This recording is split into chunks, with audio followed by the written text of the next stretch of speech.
Hola a todos, todas, todes. Mi nombre es Cristina Pérez y en esta parte del curso vamos a introducir algunos conceptos centrales para entender qué son los tratados internacionales de derechos humanos, qué rol cumplen dentro de nuestro andamiaje, dentro de nuestra estructura jurídica, y vamos a profundizar sobre algunos de estos tratados que tienen como propósito velar por los derechos y promocionar los derechos en términos de igualdad y no discriminación de las mujeres. Así que bueno, esperemos que sea útil y que además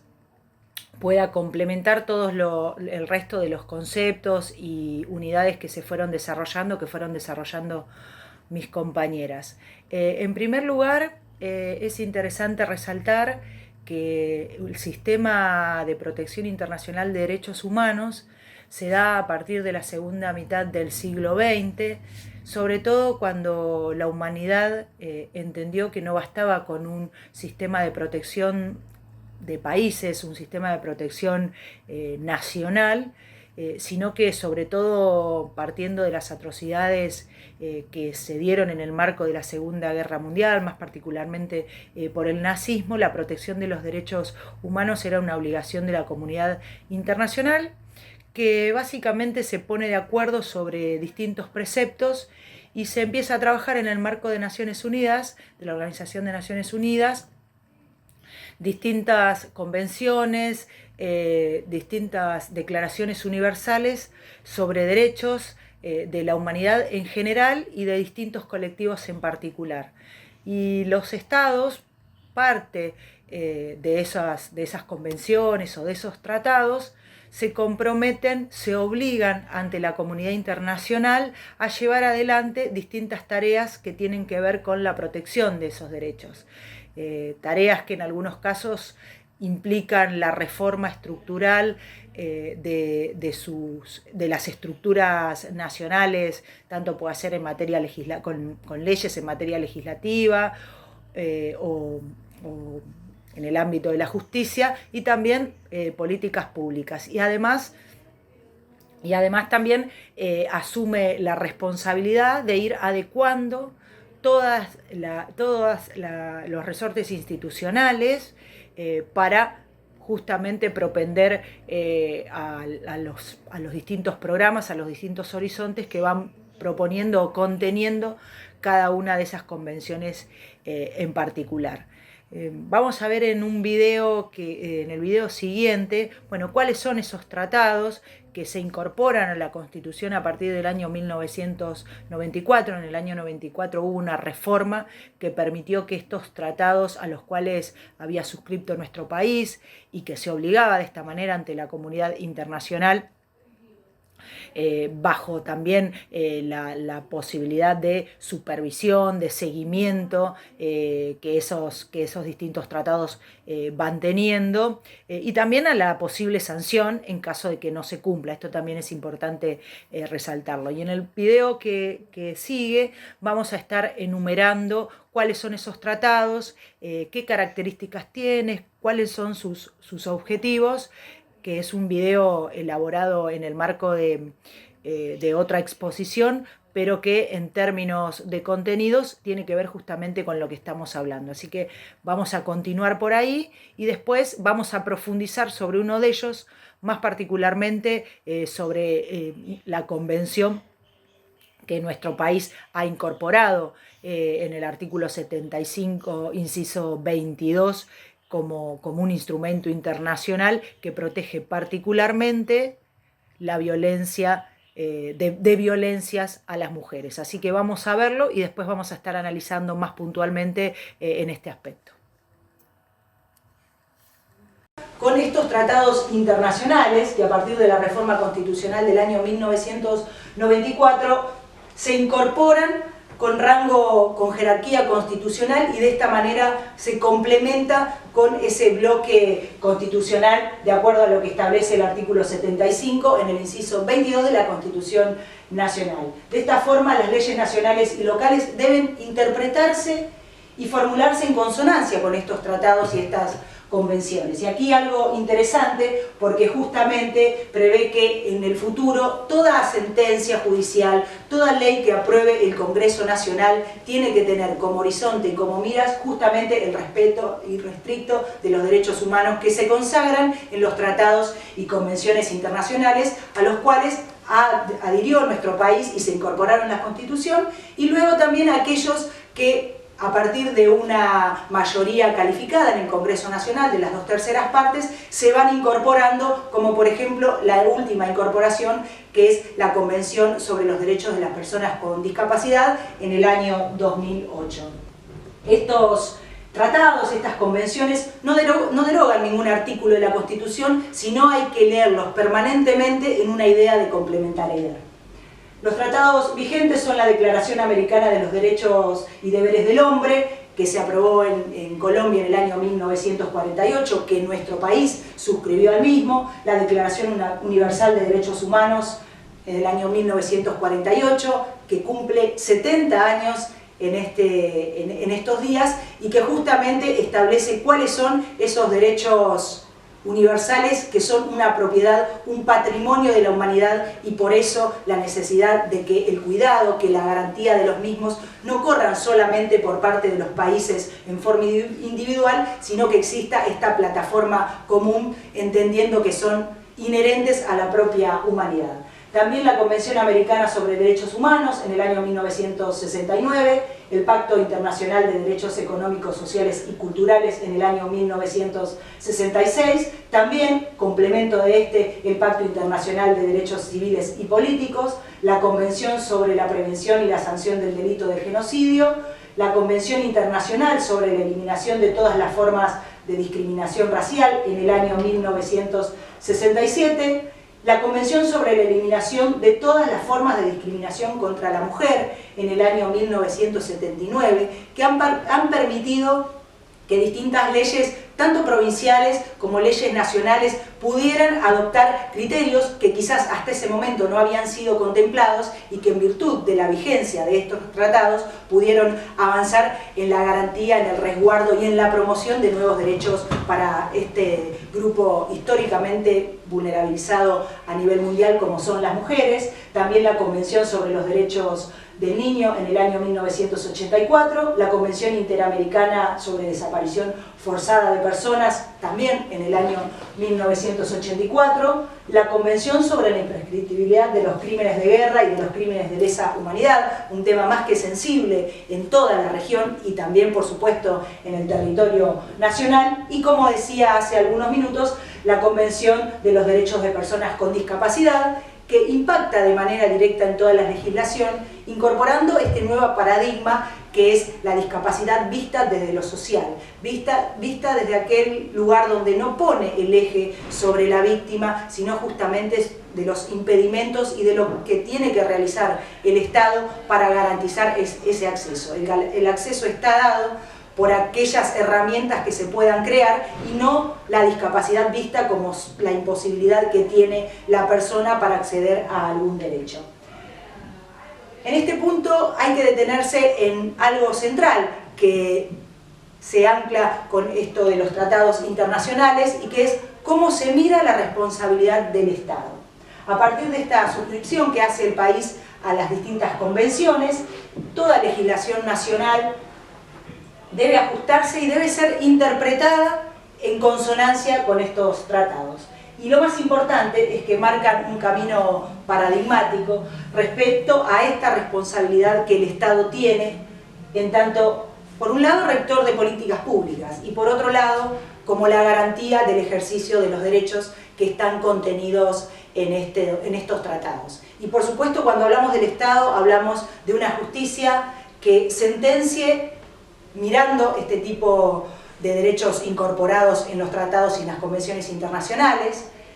que se permita y que se promocione el acceso de los sectores históricamente vulnerados y que puedan tener un andamiaje de justicia y de igualdad, y por supuesto también por parte del Poder Legislativo, con la sanción de distintas leyes que tengan como miras este horizonte, y también por supuesto el Poder Ejecutivo, garantizando y generando este tipo de políticas públicas de las cuales hacíamos referencias. Políticas públicas que, de acuerdo a una síntesis muy pero muy abreviada de los contenidos y del eje conceptual y los paradigmas de estos tratados, entienden a la igualdad como ese lugar que no solamente es frente a la ley, sino también con esta igualdad real de oportunidades y de trato que en todos estos tratados y convenciones que hemos visto y que hemos leído esa nómina que hasta el momento tiene nuestro país. Estos son los tratados y convenciones que hasta el momento Argentina suscribe, y de esta manera hay una responsabilidad directa del Estado para garantizar el cumplimiento de los derechos que están contenidos en dichos tratados. Por supuesto que cuando hablamos del Estado hablamos de todas las partes que lo componen. Por un lado, el Poder Judicial, garantizando que el acceso a la justicia y luego las sentencias que emita, por supuesto, estén mirando y teniendo como permanente horizonte esta plataforma convencional, y también dándole al Poder Ejecutivo la responsabilidad de la elaboración de estas políticas públicas que permanentemente puedan entender que esta plataforma de derechos contenidos en un plexo internacional sean un estándar mínimo de garantía de los derechos humanos. Y de esta manera terminamos este recorrido no solamente por las distintas legislaciones internacionales, sino también, por supuesto, por lo que ha sido la evolución histórica de este plexo normativo internacional, y vamos a seguir avanzando en las próximas unidades con un enfoque sociocultural de las prácticas sociales discriminatorias. Bueno, hasta aquí queda claro que el sistema internacional, el sistema universal de protección de derechos humanos, básicamente es un sistema de normas, órganos y también mecanismos de control internacional, autónomo respecto de los sistemas estatales, de los sistemas de cada uno de los estados, que tiene por objeto justamente la protección de los derechos del individuo, y que además es de carácter vinculante, quiere decir que obliga a los estados a todas estas acciones que mencionábamos, y también a velar porque se superen determinadas desigualdades estructurales, como por ejemplo aquellas que operan al momento de la desigualdad por razones de género. Vamos a ver en este sentido algo puntual de todos estos tratados que hemos enumerado en el video anterior. Bueno, todos estos tratados que componen la cúspide de la pirámide normativa nacional, porque tienen un rango constitucional. Esto quiere decir que ninguna ley puede obstaculizar el goce de los derechos que están garantizados en esos tratados, y en todo caso debe adecuarse el sistema normativo argentino para que se corresponda con esos estándares de derechos humanos internacionales. Y vamos a ver puntualmente qué establece la Convención sobre la eliminación de todas las formas de discriminación contra la mujer, que por sus siglas en inglés se conoce también como CEDAW, que fue adoptada en el marco de Naciones Unidas en el año 1979 y que Argentina suscribió a esa convención en el año 1985 a través de una ley, la ley 23.179, y que luego, a partir de la reforma del 94, fue incorporada a nuestra Constitución con el rango constitucional, con esta jerarquía.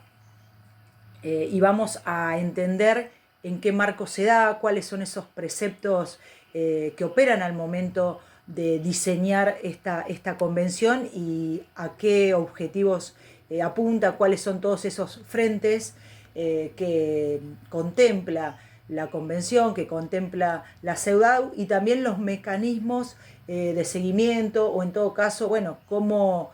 se garantiza que se pueda internacionalmente monitorear, por decirlo de algún modo, que se vaya cumpliendo y que los estados velen por esos derechos justamente que están reconocidos. Primero pensemos que a lo largo de los 30 artículos que tiene la Convención, que tiene la CEDAW, se promueve la igualdad entre varones y mujeres, se persigue la erradicación de las diferentes formas que adopta la discriminación hacia las mujeres en todos los ámbitos, sea en el ámbito de la salud, de la educación, y no solamente describe y prescribe una acción positiva respecto de las acciones que lleva el Estado, es decir, de las acciones estatales, sino también de las acciones que se dan en el ámbito que se conoce como privado, pero que entendiendo que el Estado debe responsabilizarse por la garantía de los derechos de las mujeres, también son parte de todas esas políticas públicas que debe elaborar justamente para tratar de ir superando esas instancias discriminatorias y de violencias a las cuales están expuestas las mujeres. Bueno, vamos a avanzar sobre el presupuesto más teórico sobre el cual se construye la convención, es decir, desde ese paradigma del cual parte, que es el que se asume que hay una mirada androcéntrica, centrada en el varón, blanco, heterosexual, sin discapacidad, con capacidad económica, y sobre todo teniendo como referencia algunos países occidentales, ¿no? Con esta mirada más eurocéntrica, que va generando distintas desigualdades y que constituye este principal factor de desigualdad. Es decir, que el principal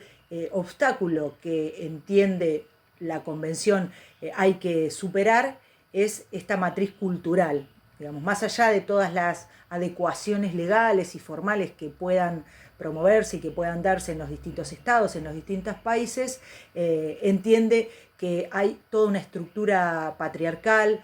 a partir de la difusión de estereotipos, a partir de la relación que se da entre los géneros, que es el principal constructo sobre el cual hay que avanzar para hacer este tipo de modificaciones. En los términos de la CEDAW, la discriminación puede presentarse de manera directa, que es la que tiene por objeto concreto discriminar, la que establece explícitamente una distinción arbitraria, o de forma indirecta, que es la discriminación como resultado de un proceso un poco más complejo. Justamente la discriminación indirecta tiene lugar, por ejemplo, cuando una norma o una práctica o una política pública o programa parece ser neutra respecto del destinatario, del género del destinatario o de la destinataria, pero que en los hechos esa neutralidad tiene, por ejemplo, como efecto reproducir esas desigualdades sexogenéricas estructurales, y en ese caso por eso menciona esta discriminación más de tipo indirecta. En cualquier caso, la discriminación que aspira a erradicar la Convención siempre menoscaba o anula el goce o ejercicio de los derechos humanos de las mujeres. Y de igual modo, en cualquiera de sus dos versiones, puede provenir de actos u omisiones estatales o producirse en el marco de relaciones privadas. Esto que decíamos, no necesariamente tiene que ver la relación del Estado con las mujeres, sino también cómo actúa, o en todo caso deja de actuar, en las relaciones privadas de la gente. En este sentido, la CEDAW es bastante revolucionaria, si podemos aplicar este término, porque amplía la responsabilidad del Estado más allá de los límites propios de la esfera pública, que es como habitualmente se entiende la responsabilidad del Estado. Y este corrimiento que hace es importantísimo porque devela la discriminación y la violencia que padecen las mujeres en sus vidas privadas, desde la infancia, conceptualizándola como una problemática de discriminación o como una problemática de violación de derechos humanos. Por eso también es central y de alguna manera fue marcando marcando el paso para otras convenciones más de índole regional, como puede ser la Convención de Belém do Pará de Brasil, que bueno, que trabaja también en este sentido, entendiendo que existe una desigualdad estructural y que todo tratado internacional debe partir de esa base.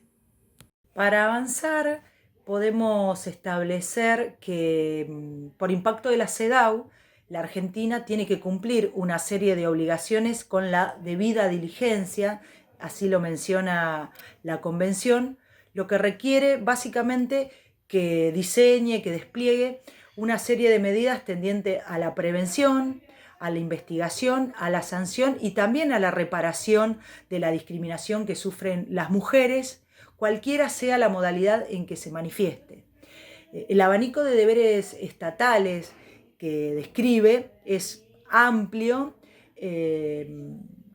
y podríamos decir que se expresa a través de obligaciones positivas y negativas. Entre las negativas, por ejemplo, se puede señalar, se distingue la de abstenerse de formular normas o políticas o distintos programas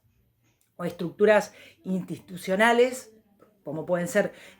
procedimientos que directa o indirectamente priven a las mujeres en la igualdad de condiciones con los varones al acceso de derechos civiles, políticos, económicos, sociales, culturales. Es decir, que en este sentido contempla la discriminación que las mujeres sufren, tanto sea en el acceso a la educación, a la salud, a la cultura, al trabajo, y en este sentido propone distintas acciones para ir superando estas instancias y por supuesto también entiende que estas acciones positivas, así se denominan todas estas políticas públicas que se llevan adelante para tratar de acortar esa brecha de desigualdad, deben ser temporarias, idealmente en términos de que, por supuesto, debiéramos trabajar en el punto de vista estructural y cultural para modificar esas acciones, pero mientras tanto existen estos soportes que los estados van elaborando para que puedan acceder en igualdad de condiciones, mujeres, varones, que todas y todos accedamos a esta plataforma de derechos humanos. Para finalizar, solo mencionar que también a partir de esta convención se avanza en la constitución de un comité, el Comité para la Eliminación de la Discriminación contra la Mujer, que es para recibir y considerar denuncias individuales o colectivas de violaciones particulares o sistemáticas a cualquiera de los derechos que están enunciados en la CEDAW, en la Convención, y que tiene que ver básicamente con un mecanismo jurídico adjunto a la Convención que introduce estos aspectos relativos a la exigencia del cumplimiento de los derechos que allí se consagran y por los cuales se trabaja. Y para finalizar ya esta unidad vamos a trabajar con el trascendente fallo de la Corte Interamericana de Derechos Humanos en el caso Campo Algodonero contra el Estado de México, y lo introducimos básicamente primero porque nos sirve para pensar estas obligaciones de las cuales hablamos tiene el Estado, a las cuales se obliga cada vez que suscribe, en este caso, un tratado internacional de derechos humanos como es la Convención contra todas formas de discriminación hacia las mujeres. ¿Y qué pasa? ¿Y cuáles son esos canales que se habilitan cuando desde el propio Estado no se da respuesta? Estamos hablando de un caso que llegó a la Corte Interamericana de Derechos Humanos, a la CIDH, y que en noviembre de 2009 dictó una sentencia que resulta de una trascendencia jurídico, política, institucional, más que interesante, y también en ese sentido bisagra en materia de protección a los derechos de las mujeres, básicamente porque responsabiliza al Estado de México por incumplir el deber de investigar, prevenir y reparar en 3 casos de femicidios que se llevaron adelante, que se cometieron en la ciudad de Juárez, en México, aunque sus asesinos no fueran identificados y no fueran agentes del Estado. Estamos hablando de una sentencia que se considera muy importante por varias razones. Una es por esta que mencionábamos, ¿no? Porque, bueno, empieza a correr ese límite de la vida o de la esfera privada, y como si el Estado no tuviera que dar ninguna respuesta por lo que allí pasa. Y por otro lado también porque fue una de las primeras ocasiones en las cuales se formula la figura penal del feminicidio. Así se hablaba, lo mencionaba en ese caso, bueno, de femicidio, cuando el delito de homicidio justamente es cometido contra las mujeres por razones de su género. La sentencia, como decíamos, señala que no basta que los estados se abstengan de violar los derechos de las mujeres, sino que es imperativa la adopción de medidas positivas, y en consecuencia señala que es deber del Estado prevenir según los factores de riesgo. Y esto es más que interesante, sobre todo si pensamos que Juárez es una de las ciudades con el mayor índice de femicidios de Latinoamérica, de México particularmente, es la región donde se registra una mayor cantidad de mujeres asesinadas justamente por ser mujeres. Y también establece esta sentencia un precepto de fortalecer las instituciones de protección de las mujeres. Por eso hablamos de la importancia, y habitualmente se señala como un hito, y cómo de esta manera, cuando no se obtiene respuesta por parte del propio Estado, se puede acceder a una instancia supranacional para exigir que se repare. En este caso hubo acciones tendientes a la reparación de estos femicidios, y también señala